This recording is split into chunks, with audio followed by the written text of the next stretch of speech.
하나님 말씀 함께 보도록 하겠습니다. 오늘 우리가 함께 나눌 하나님 말씀은 마태복음 5장 1절부터 3절까지 말씀입니다. 마태복음 5장 1절부터 3절까지 말씀, 우리 함께 말씀 보도록 하겠습니다. 예수께서 무리를 보시고 산에 올라가 앉으시니 제자들이 나아온지라. 입을 열어 가르쳐 이르시되 심령이 가난한 자는 복이 있나니 천국이 그들의 것이미요. 아멘. 할렐루야. 오늘도 주님 앞에 나와 주님을 예배하는 사랑하는 우리 화운 성도 여러분들 모두에게 하나님의 크신 은혜가 함께하기를 주님의 이름으로 축복해드립니다. 오늘 이 시간에는 지난 주일에 이어서 심령이 가난한 자에게 주어진 그 복 말씀을 가지고 어떻게 심령이 가난해질 수 있을까, 이 말씀 함께 나누며 함께 하나님의 은혜를 누리는 시간이 되기를 주님의 이름으로 축원해드립니다. 지난 주일에도 말씀을 드렸던 것처럼 산상수훈의 이 첫머리에 나오는 이 팔복 말씀은 복을 향해 살아가고자 하는 이들을 향한 가장 확실한 가이드일 거예요. 왜냐하면 이런 사람은 복이 있다라고 주님께서 분명하게 말씀하셨기 때문인 거죠. 그래서 팔복의 메시지는 복을 위해 복을 향해 살아가고자 하는 사람들이 반드시 알아야 할 이 말씀이 우리에게 무엇을 말씀하시는지를 우리가 알아야 정말 내 삶 가운데 하나님의 복이 임하기를 원한다면, 하나님의 복을 받고자 한다면 복을 받을 만한 우리가 준비가 되고 그릇이 되어야 하지 않겠습니까? 그래서 새로운 한 해를 시작하면서 이번 2026년 한 해가 하나님의 특별하신 은혜와 축복이 가득한 그런 복된 한 해가 되고자 하는 그런 마음에 우리가 함께 이 팔복의 말씀을 나누며 복된 한 해를 만들어 가기를 원하는데, 또 이 메시지는 복의 근원 되시는 그 예수 그리스도를 따라 살고자 하는 제자들을 위한 것.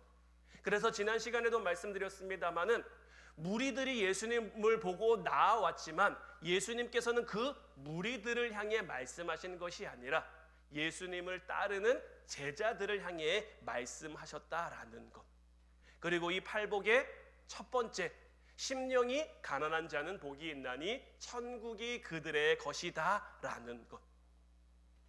그러면 우리가 심령이 가난한 자가 되어야 천국을 누리는, 천국을 소유하는 복을 받을 수 있을 텐데, 우리가 어떻게 해야 심령이 가난해질 수 있을까? 오늘은 이 부분에 대한 말씀을 좀 중점적으로, 이 말씀을 좀 함께 나누기를 원하는데, 우리가 심령이 가난한 사람이 되기 위해서는 첫 번째로 하나님의 눈으로 바라볼 수 있어야 합니다. 하나님의 눈으로 나 자신을 바라볼 수 있어야 되고요.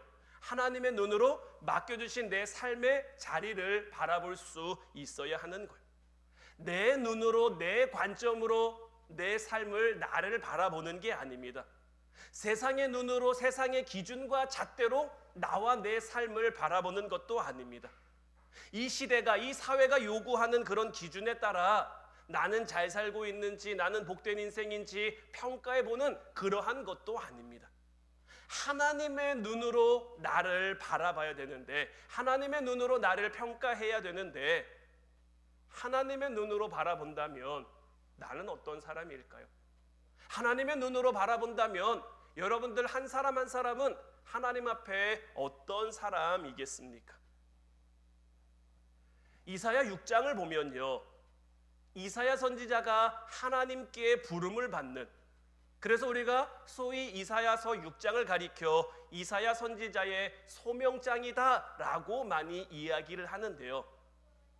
그런데 이 이사야 6장이 담고 있는 이야기는요, 단순히 이사야 선지자의 소명 이야기라기보다는 나라와, 그 시대 가운데 나라와 신앙이 무너지는 그 가운데 하나님이 누구신지, 그 하나님 앞에 선 나는 누구인지를 다시 보게 하는 그런 장면이에요.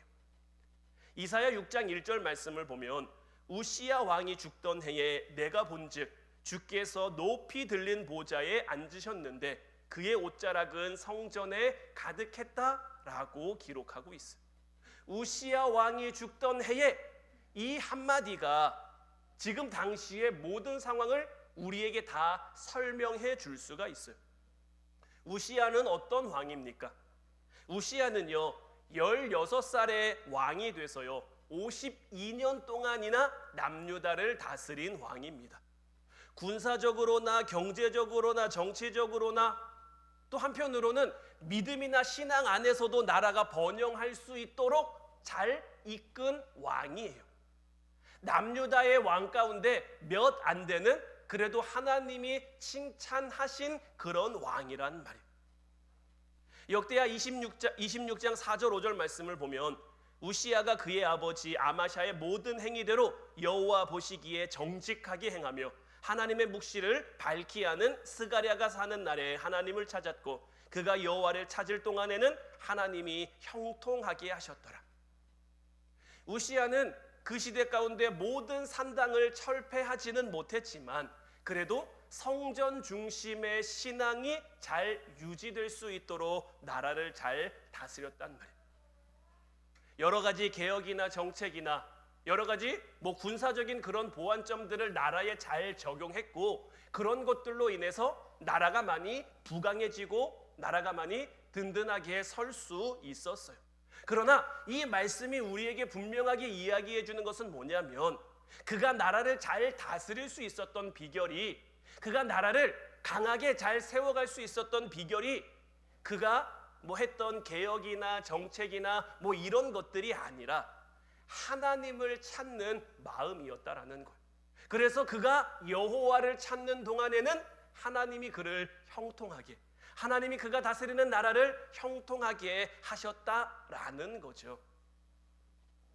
우시야가 하나님을 찾는 동안에는 문제가 없었어요. 하나님을 찾는 동안에는 어려움이 없었어요. 그런데 문제가 생깁니다. 나라가 강해졌어요.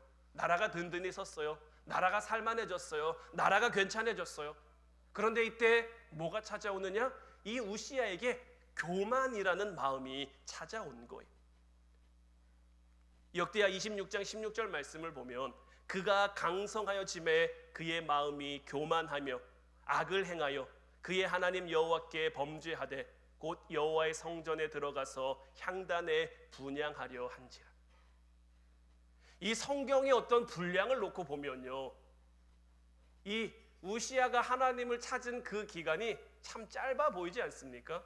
26장 4절 5절에 그가 여호와를 찾을 동안에는 하나님이 형통하게 하셨다라고 했는데 한 장이 지난 것도 아니고요. 같은 장에서 불과 한 10절밖에 안 지났어요. 근데 16절에 이르러서는 그가 강성하여 짐에 나라가 든든히 서감에 그의 마음이 교만해졌고 교만해지니까 뭘 합니까? 자기에게 주어진 역할이 아닌데 자기에게 주어진 직분이 아닌데 제사장의 역할, 제사장의 직무를 그가 하려고 한 거죠. 왜 이렇게 했습니까? 마음이 교만해졌어요. 우리는 우리의 삶 가운데 이 우시야 왕의 교훈을 반드시 기억해야 됩니다. 우리가 다 복된 삶을 원하고 복된 삶을 바라죠. 그 하나님 앞에 구하고 찾고 문을 두드리는 우리를 향해 하나님은 우리의 삶이 복되게 하실 건데요. 복을 받는 데서 끝나는 것이 되어서는 안 되는 거예요. 우시야도 복 받았잖아요. 하나님을 찾음으로 인해서 하나님이 복 주셨잖아요. 그의 나라를 강하게 그의 나라가 든든히 서가게 해줄 수 있게 됐는데 복을 받은 다음에 어떻게 됩니까? 그의 마음이 교만해진 거예요. 이런 부분에서 이렇게 생각할 수 있지 않을까요? 차라리 나라가 든든히 서지 않았다면, 차라리 나라가 괜찮아지지 않았다면 그의 마음이 교만해지지 않을 수 있었을 텐데. 그렇다고 여러분들에게 이런 얘기 드린다고 그럼 하나님 나 복 안 받을래요? 하나님 나 복 받기 싫어요? 이렇게 생각하시는 분들은 아마도 없을 거고요. 저도 그런 걸 여러분들에게 권하고 싶지는 않습니다. 저는 늘 말씀드리지만 할 수만 있는 대로 여러분들이 복을 많이 받으셨으면 좋겠어요. 물질의 복도 많이 받았으면 좋겠고요. 건강하게 맡겨주신 삶의 자리에서 하나님 이름을 위해 정말 큰 영광 돌릴 수 있는 여러분들 한 사람 한 사람이 다 됐으면 좋겠는데 그런 복 앞에 먼저 우리가 무엇해야 됩니까? 그 복을 감당할 만한 그릇이 되어야 하는 거예요. 그런데 우시야를 통해 보여지는 모습은 어떻습니까? 겉으로는 강해 보이는데 안으로는 이미 하나님을 잃은 시대였던 거예요. 겉으로는 괜찮아 보이는데 속으로는 병든 그러한 시대였고요. 하나님이 그들과 더 이상 함께하지 않는 그런 시대 가운데, 하지만 지금 백성들 가운데, 나라 가운데 이 우시야 왕은 어떤 왕입니까? 나라를 든든히 세운, 백성들이 의지할 만한, 백성들이 믿을 만한 그런 왕이란 말이에요. 그런데 자, 이사야 6장이 시작하면서 무엇을 말합니까? 그 우시야 왕이 죽었다라는 거예요. 그 우시야 왕이 죽던 해, 이사야 1장 11절 말씀을 보면요, 여호와께서 말씀하시되 너희의 무수한 재물이 내게 무엇이 유익하뇨? 나는 순양의 번제와 살찐 짐승의 기름에 배불렀고 나는 수송아지나 어린 양이나 순년소의 피를 기뻐하지 아니하노라. 이사야 1장부터 5장까지를 보면요, 그 당시 남유다의 신앙 상태가 어떠했는지를 잘 우리에게 보여주는데, 제사는 풍성했어요. 하나님 앞에 예배는 많이 드렸어요. 절기는 계속 이어집니다. 하지만 하나님은 무엇을 말씀하십니까? 너희가 드리는 제물이, 너희가 드리는 예배가, 너희가 드리는 제사가 내게 무엇이 유익하냐라는 거예요. 예배는 있는데 거룩이 없어요. 종교는 있는데 하나님을 바라봄이 없어요. 그러니까 그들이 아무리 하나님을 보려고 해도 하나님을 볼 수 없는, 하나님이 보이지 않는 그런 시대인 거죠. 그러니까 이런 시대적 상황 가운데, 자, 이 이사야 6장 1절을 보면요, 우시야 왕이 죽던 해에 내가 본즉 주께서 높이 들린 보좌에 앉으셨는데 그의 옷자락이 성전에 가득하대요. 좀 뭔가 이상하지 않으십니까? 이사야 1장 11절에는 너희가 드린 예배가 무슨 소용이냐? 너희가 드린 제물이 무슨 소용이냐? 너희 것을 내가 기뻐하지 않는다, 너희의 것을 내가 받지 않는다라고 했는데, 이사야 6장 와서 우시야 왕이 죽던 해가 됐는데 주님이 높이 들린 보좌에 앉으셨는데 그의 옷자락이 성전에 가득하대요. 이 장면은요, 하나님의 선포입니다. 너희가 의지하고 너희가 믿고 따르는 우시야는 죽었지만 하나님은 죽지 않았다라는 것. 우시야의 죽음으로 너희가 불안할 수 있지만, 너희가 염려될 수 있지만, 너희가 근심할 수 있지만 하나님의 통치는, 하나님의 일하심은, 하나님의 역사하심은 결코 흔들리지 않는다라는 거예요. 위기는, 어려움은 하나님이 사라진 증거가 아니고요, 하나님이 우리를 버리신 증거가 아니고요, 우리로 하여금 하나님을 다시 보도록 만드는 통로라는 것을 우리는 결코 잊지 말아야 하는 것. 그리고 이사야 6장 5절로 넘어오면 그때 내가 말하되 화로다 나여 망하게 되었도다. 나는 입술이 부정한 사람이요 나는 입술이 부정한 백성 중에 거주하면서 만군의 여호와이신 왕을 배웠음이라 하였더라. 이사야 선지자가 하나님으로부터 부르심을 받는데 그 하나님의 부르심 가운데 내가 거룩하신 그 주님 앞에 서 있다라는 것을 깨달았어요. 그 거룩하신 하나님 앞에서 상대적으로 거룩하지 못한 자기의 모습을 발견하게 되는 거예요. 거룩하신 하나님을 통해 자기를 바라보는 순간, 아, 내가 이렇게 하나님 앞에 죄인이구나 라는 것, 망할 수밖에 없다라고 외칠 수 없는 그러한 모습을 발견하게 된 거죠. 이것이 하나님의 눈으로 바라본 내 모습이었던 거예요. 우시야도요, 하나님을 통해 자기를 바라볼 때는요, 나라가 형통하고 그의 삶이 형통할 수 있었어요. 하나님을 통해 자기를 바라보지 못하게 되자 어떻게 됩니까? 마음이 교만해지고요, 그 마음이 교만해지니까 하나님이 그를 쳐 나병에 걸릴 수밖에 없는 그런 모습이 된 거죠. 예수님의 수제자로 우리가 잘 알고 있는 시몬 베드로, 그는 갈릴리 바다에서 물고기를 잡던 어부였죠. 어느 날 그가 밤새도록 물고기를 잡으려 수고했는데 참 이상하게도 그날따라 한 마리의 물고기도 잡을 수가 없었던 거예요. 밤이 새도록 수고하고 피곤한 몸과 마음을 가지고 그물을 정리하고 있는데 예수님이 오셔서 그 배에서 말씀 가르치시기를 청하셨고, 베드로는 그 말씀에 순종해서 예수님이 자기 배에서 말씀을 전할 수 있게 됐어요. 그리고 나서 이제 누가복음 5장 4절부터 6절 말씀 보면 말씀을 마치시고 시몬에게 이르시되 깊은 데로 가서 그물을 내려 고기를 잡으라. 시몬이 대답하여 이르되 선생님, 우리들이 밤이 새도록 수고하였으되 잡은 것이 없지만은 말씀에 의지하여 내가 그물을 내리리이다 하고, 그렇게 하니 고기를 잡은 것이 심히 많아 그물이 찢어지는지라. 말씀을 마치시고 예수님께서 시몬에게 말씀하시는 거예요. 깊은 데로 가서 그물을 내려봐라. 사실 예수님의 그 말을 들을 이유가 베드로에게는 전혀 없거든요.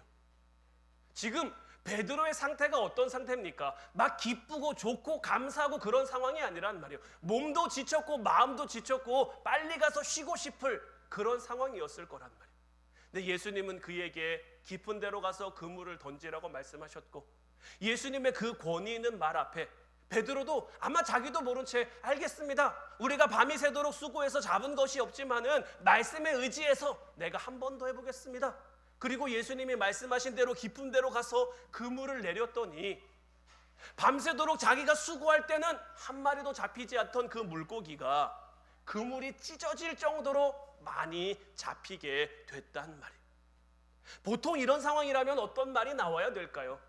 몇 번 여러분들에게 말씀드린 것 같은데, 보통 이런 상황이라면 우와 대단하다, 어떻게 하셨어요? 여기 물고기 많은지 어떻게 하셨어요? 저랑 같이 일해보시지 않을래요? 우리 금방 부자 될 수 있을 것 같아요. 이런 말이 나오는 것이 정상일 것 같고 보통일 것 같은데, 누가복음 5장 8절 말씀을 보면 시몬 베드로가 이를 보고 예수의 무릎 아래 엎드려 이르되 주여 나를 떠나소서 나는 죄인이로소이다. 베드로는 전혀 엉뚱하게 지금 이 상황과 전혀 맞아 보이지 않는, 자기는 죄인이니까 자기를 떠나달라는 고백을 하고 있단 말이에요. 베드로에게서 왜 이런 고백이 나오게 된 걸까요? 그 순간 베드로는 깨달은 거예요. 바다의 깊은 곳을 보지도 않고 헤아려 아시는 분, 고기떼의 흐름과 행방을 아시는 분, 저분은 누구실까? 베드로는 그 순간 예수님을 통해 하나님을 본 거고요. 그 하나님을 통해 하나님의 눈으로 자기를 본 거예요. 바다를 헤아려 아시는 그분이 나를 모르실까? 나의 부끄러움을 모르실까? 나의 과거를 모르실까? 내 죄를 모르실까? 그러니 절로 무릎 꿇고 주님 나를 떠나주십시오, 나는 죄인입니다 라고 고백할 수밖에 없었던 거예요. 여러분들은 이런 하나님의 눈으로 여러분들을 바라본 적이 있으십니까? 우리가 이런 눈으로 우리를 바라본다면 우리는 절대 이 땅 가운데 교만한 삶을 살아갈 수가 없는 거예요. 여러분들 심령이 가난해지기를 원하십니까? 하나님의 눈으로 자기 자신을, 하나님의 눈으로 맡겨주신 삶의 자리를 바라볼 수 있는 여러분들 되시기를 주님의 이름으로 축원해 드립니다. 두 번째는 이제 바라보기만 하고 끝나는 것이 아니라 그 바라봄을 통해 무엇이 이루어져야 되냐? 하나님의 도움과 하나님의 기대를 우리가 받아들일 수 있어야 하는 거예요. 자, 이사야 선지자의 얘기로 다시 돌아왔어요. 자, 하나님의 눈으로 자기를 바라본 이사야의 고백은 무엇이었습니까? 화로다 나여 망하게 되었도다. 자기의 죄인됨을 발견하게 됐고 그 모습 가지고 주님 앞에 섰단 말이에요. 그런 이사야를 향해 하나님은 무엇을 말씀하시느냐? 이사야 6장 7절 8절 말씀을 보면 그것을 내 입술에 대며 이르되 보라 이것이 내 입에 닿았으니 내 악이 제하여졌고 내 죄가 사하여졌느니라 하더라. 내가 또 주의 목소리를 들으니 주께서 이르시되 내가 누구를 보내며 누가 우리를 위하여 갈꼬 하시니 그때에 내가 이르되 내가 여기 있나이다 나를 보내소서 하였더니. 자, 망한 나라고 하나님 앞에 죄인인 나라고 고백하며 하나님 앞에 엎드린 그 이사야를 향한 하나님 은혜의 용서가 선포됐고요. 하나님은 이사야를 향해 또 말씀하시는 거예요. 내가 누구를 보내며 누가 우리를 위하여 갈고. 이건요 이사야를 향한 하나님의 기대라고 할 수 있는 거예요. 하나님은 이사야가 가기를 원하셨어요. 하나님은 이사야가 하기를 원하셨어요. 그래서 이 질문을 던지는 거고 이 기대 앞에 이사야는 어떻게 반응합니까? 나를 용서하신 주님, 나를 은혜로 다시 세우신 주님, 나를 새롭게 하신 주님, 주님이 원하시는 대로 어떤 모습일지라도 어떤 방법일지라도 그저 나를 사용해 달라고 반응하고 있는 거예요. 베드로의 이야기로 다시 돌아오면, 자기를 죄인이라고, 자기를 떠나달라고 베드로가 이야기했는데, 누가복음 5장 10절 11절 말씀을 보면, 세베대의 아들로서 시몬의 동업자인 야고보와 요한도 놀랐습니다. 예수께서 시몬에게 이르시되 무서워하지 말라. 이제 후로는 내가 사람을 취하리라 하시니 그들이 배들을 육지에 대고 모든 것을 버려두고 예수를 따르니라.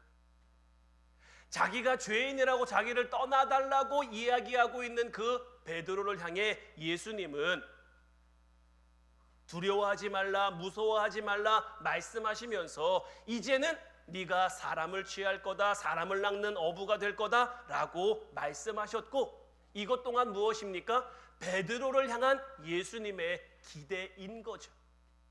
지금의 모습은 예수님의 기대는 지금의 베드로에게 어울리는 상황입니까? 예수님의 기대가 지금 베드로를 통해 실현될 가능성이 보입니까?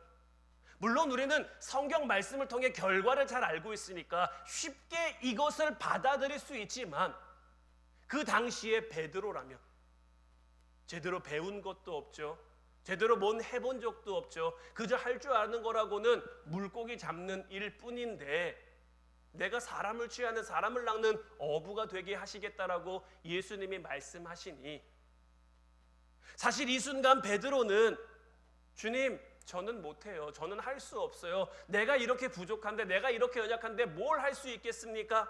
나의 모자람, 나의 연약함, 나의 부족함 누구보다 주님이 잘 아시잖아요 라고 얘기할 수도 있는데, 베드로는 지금 또 무엇을, 예수님의 그 기대 앞에 베드로는 무엇을 고백합니까?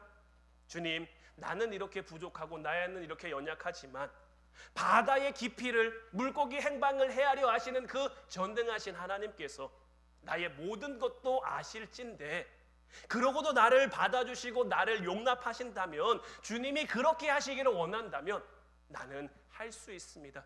그러니 배를 버려두고 예수님을 따를 수 있게 된 거죠. 심령이 가난한 사람은요, 자기의 상태를 인식하지만 그것 때문에 주님 앞에서 물러서는 것이 아니라 주님의 용서와 은혜를 받아들이고, 그리고 나를 향한 그 주님의 기대를 내가 수용하는 것. 지금 주님의 그 기대가 내가 그렇게 할 만해서가 아니라, 지금 나의 처지와 상황이 그렇게 될 만해서가 아니라, 주님이 나를 향해 그런 기대를 가지고 계신 거고, 주님의 그 전능하신 주님의 기대는 나의 어떤 능력 유무와 상관없이, 나의 자격 유무와 상관없이 내가 순종함으로 그 길을 따르면 하나님이 이루실 것이니까. 지난 기도회 때도 여러분들에게 말씀드린 것 같은데, 하나님이 하실 겁니다. 이 얘기 우리에게 참 좋은 얘기고 우리가 참 많이 하는데, 이 고백은요, 하나님이 하실 것이니 우리는 아무것도 하지 않아도 된다, 이런 무책임한 고백이 아닙니다. 하나님이 하실 거고 하나님이 하실 거 맞는데, 그 하나님이 하시는 역사 가운데 우리는 그 하나님의 기대를 따라 맡겨주신 삶을 하루하루 살아가는 거예요. 내일은요, 우리가 오늘을 잘 살아야 오는 겁니다. 내일은 결국 오늘이 되는 거고요. 그렇게 내일이 오늘이 되고 내일이 오늘이 되고 하나님의 뜻 가운데 우리가 순종하며 하루하루의 삶을 살아가면요, 끝내 하나님 나라가 우리에게 임하는 것처럼 하나님의 역사가 우리에게 이루어지는 것. 지금 당장은 기약 없어 보일지 몰라요. 지금 당장은 불가능해 보일지 몰라요. 지금 당장은 안 될 것처럼 보일지도 몰라요. 그러나 하나님의 일하심은 이미 시작됐고요. 우리가 찬양으로도 고백했잖아요. 주가 일하시네, 주가 일하시네. 신뢰하며 걷는 자에게, 신뢰하며 하루하루의 삶을 살아가는 이들을 통해 하나님이 역사하시는 거예요. 이번 한 주의 삶이 참 저에게 뭔가 좀 많은 것을 달라지게 한 것 같아요. 저는 사도 바울을 굉장히 좋아합니다. 사도 바울을 굉장히 좋아하고, 사도 바울의 어떤 그 설교와 목회나 그런 어떤 신학적 관점을 좀 많이 배우고 닮아가고자 하는데요, 이 사도 바울에게는 사단의 가시라고 부르는 육체적 그 질병이, 육신의 질병이 있었죠. 제가 이전에는요, 이 말씀을 묵상하면서 바라본 관점이 와, 사도 바울은 이런 걸 가지고 목회하기가 얼마나 힘들었을까. 왜냐하면 툭하면 거품 물고 쓰러지잖아요. 한번 여러분들 생각해 보세요. 제가 여기서 이렇게 설교하다가 갑자기 거품 물고 쓰러져요. 그럼 이 예배는 어떻게 될까요? 온통 막 난리가 되지 않을까요? 이런 걸 가지고 와, 사도 바울은 어떻게 목회할 수 있었을까? 참 힘들었겠다. 참 어려웠겠다. 저는 이런 관점을 가지고 사도 바울의 이런 부분을 참 많이 봤었는데요. 저도 지금 조금 이렇게 육신의 질병을 가지고 이 말씀을 묵상해 보니까요, 조금은 다른 관점을 가지고 보게 되더라고요. 어쩌면 사도 바울이 목회를 잘할 수 있는 그 비결 가운데 하나가 이걸 가지고 있었기 때문 아닐까?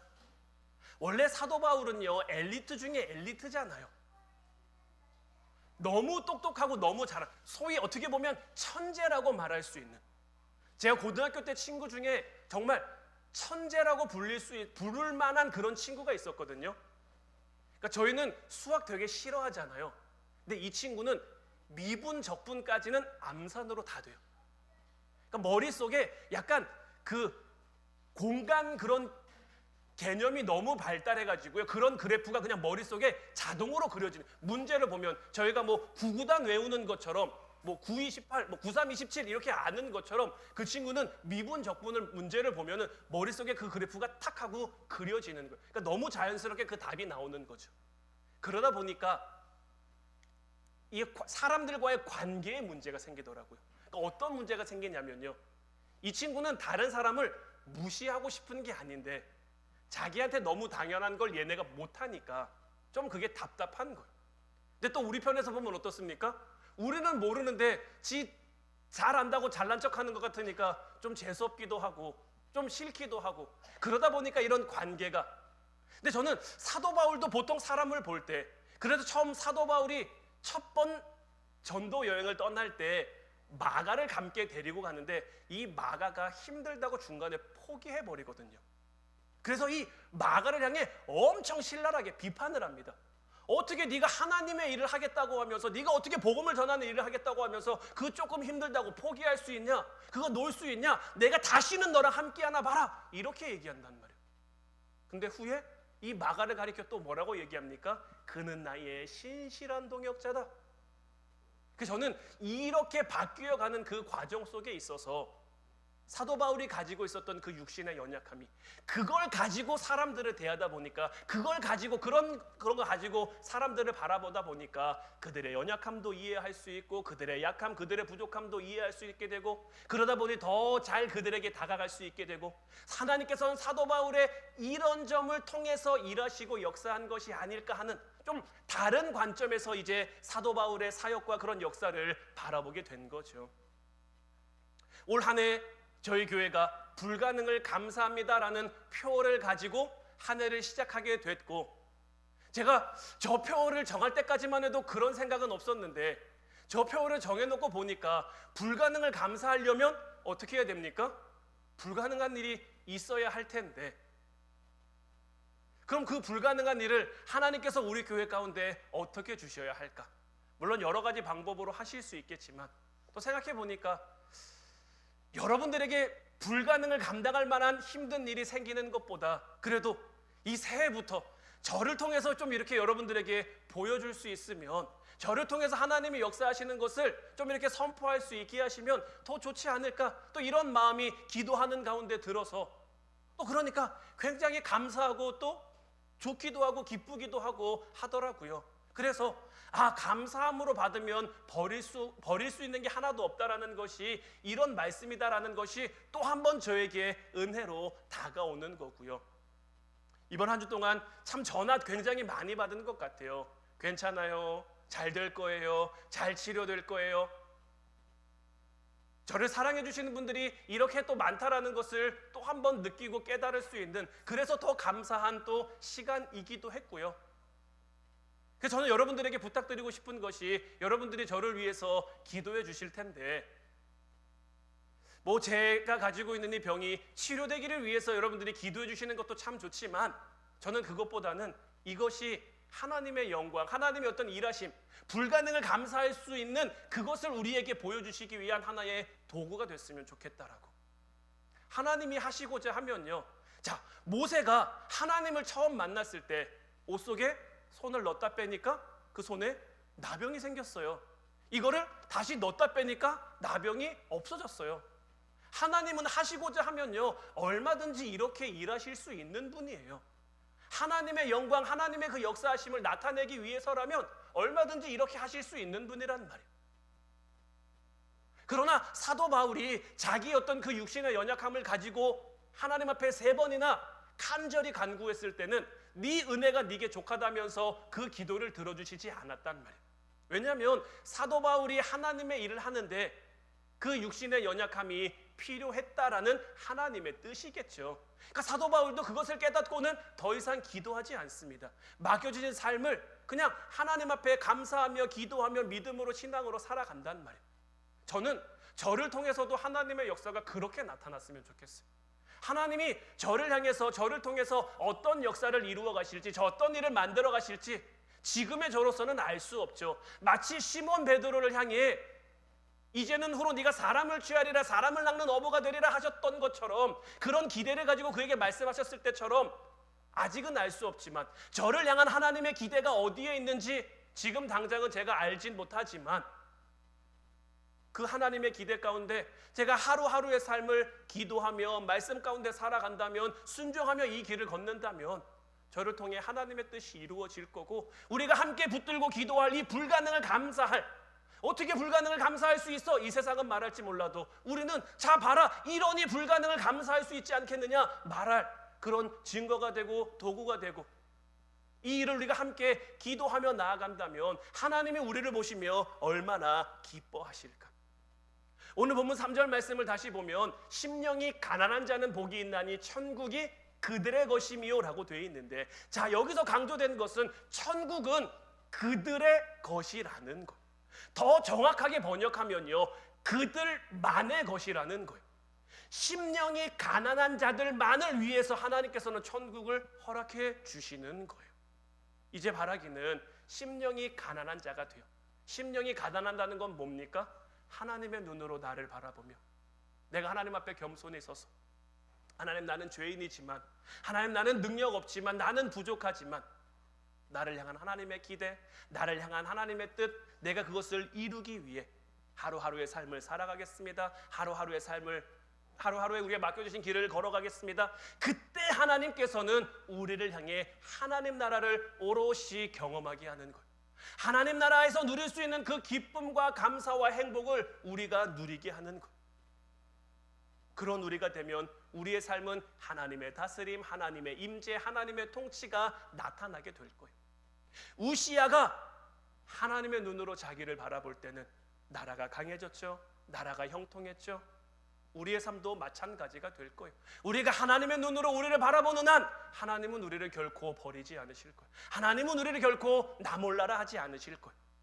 그 하나님의 임재와 통치 가운데 날마다 새로워질 수 있는, 하나님의 눈으로 나를 바라보기에 날마다 거듭난 십자가의 삶을 살아갈 수 있는, 그래서 기쁨과 감사로 주어진 삶을 걸어가는, 하나님 앞에 나아가는, 비록 그 길을 걷는 가운데 불가능한 일이 우리에게 주어진다 할지라도 이 일을 통해 하나님이 어떻게 역사하실까 기대하며 나아갈 수 있는 그 영광을 하나님께 돌려드리는 저와 여러분들 모두가 될 수 있기를 주님의 이름으로 축원해 드립니다. 기도하겠습니다.